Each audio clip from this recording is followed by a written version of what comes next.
Hello and welcome back to another episode of Tube Talk. Welcome back to you, our guest interviewer, Kate Bosma. Yes. Why are you interviewing? Well, I actually got flown today just for this because the regular couldn't come in. Yeah. Or is it that you were on university break It is. and you want to show Doug up? Yeah, of course, always. Yeah. He had a shocker last week. Did he? Yeah. Shocker. Not doing a good job. Well, hopefully I can... Calling the wrong horse's name and... Oh, I would never do that. No. Never. No, shocker. Alright, so last week we had a brilliant win by quality time. Was a brilliant one. We rode him the way he used to be ridden, which is in front, which is the way he used to win in Germany. And he kicked away at the top of the straight, was too good. Great ride from Sammy Spratt. And he's found his mojo again. He's now won in Germany, Australia and New Zealand. So he'll have a little break and get him ready for probably get him ready for the Livermore Classic, a Group 1 in New Zealand in October, and build him towards that. Awesome. Then another runner of note was Outspeed, who came in unlucky 5th. Yeah, first time up to 2,400 metres at his third start. He's only a 3-year-old, and he just got caught in the wrong part of the track where the going was inferior, but he still hit the front and looked like he might just about win with 100 to go, but just the horse in the better part of the track out wide just got him, but he wasn't beaten far. And I think, he goes to 2,400 metres again next start. I think he's a good chance of winning. I think he's a bit of a stayer for the future. Cool. And then let's just get right on into this week, shall we? Let's do it. Not a big week.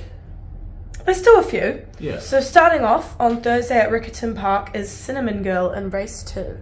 Yeah, she should have won last start. Just shuffled back, missed the start. She just going back when the gates opened, ended up too far back. Only just missed winning. So 1,400 metres, Michael McNabb in the saddle. Again, he should hopefully have her settling a bit closer, relaxing, and she's got to be hard to beat. Has to be. Sweet. And then Saturday at Trentham in race 2 we have Patriot.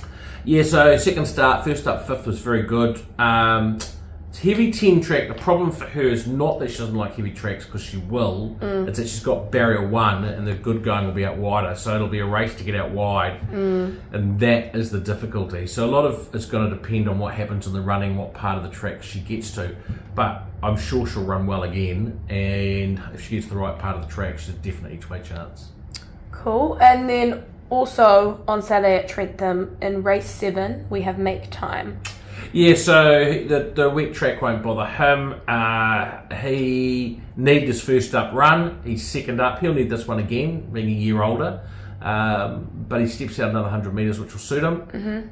He should be able to relax nicely, and I think there's a kilo off his back. We'll see him improve from his first up run, but I think third up is when we'll really see him hit his straps. And then also on Saturday at Te Rapa in race 10 we have Margaret Jean. Yeah, so she's had 3 warm-up runs, so this is her 4th run up, and she's at a distance that suits her. She was in the race for a long time last start, but she just had to do far too much work early and just went at too strong a pace. So we're expecting to see improvement. The problem is the barrier draw. She's got barrier 15. So I think we're probably going to have to ride her back and let her relax and get home. And with the track being wet, there's probably going to be lots of spaces to come through.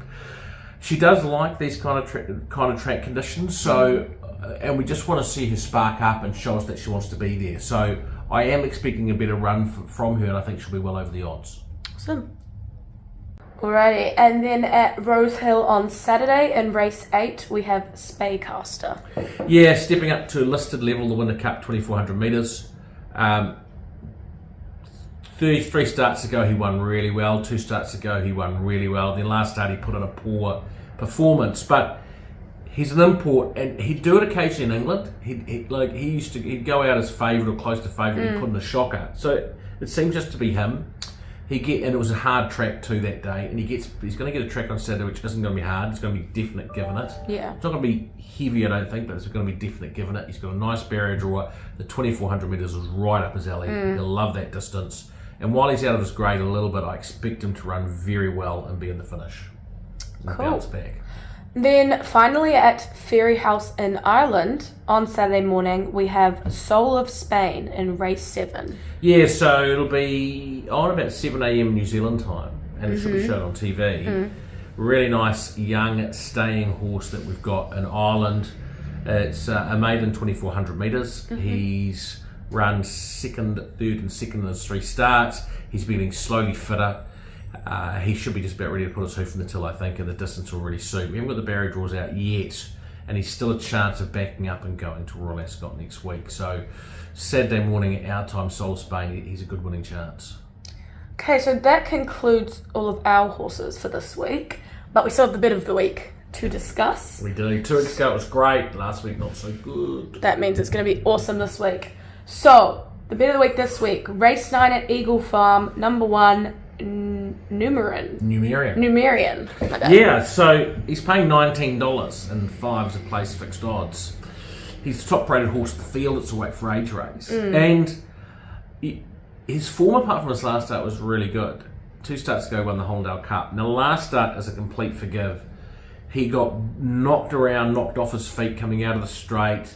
He got bumped and pushed, and he ended up about 5th, but because of that bumping and pushing, he ended up travelling too hard, and he was on the steel hard, using up all his energy with the jockey trying to restrain him. He still improved wide at the 600, and then he just got his run taken from him in the straight, and so he had to go back to the inside. And the race was over, but he kept making a little bit of steady ground to the line. I think this week, the distance suits him, the track suits him, and I think if he's just ridden a little bit more patiently, and he's just given his chance just to be left alone and roll into the race, I think you'll see a massive improvement. I think he's well over the odds. Sounds like a good bit of the week choice then. Well, at $19, yeah, you don't need much on to get a curry and a red wine out of it, do you? Alrighty, so that's it this week. That's it this week. It was a bit of a short one. Short one, and we'll see everyone next week. Bye. Okay. Outside of it is Gateway, 2 lengths away, Precious Sophia, Touche starting to wind up, so is Gobi Ranger, in behind them then we've got Fantastic Honour at the 200 metres, Rude Awakening shot away by 3 lengths, from in second spot Fantastic Honour, then came Touche, but Rude Awakening has awoken from the bed and she's bolted into the Karaka Million.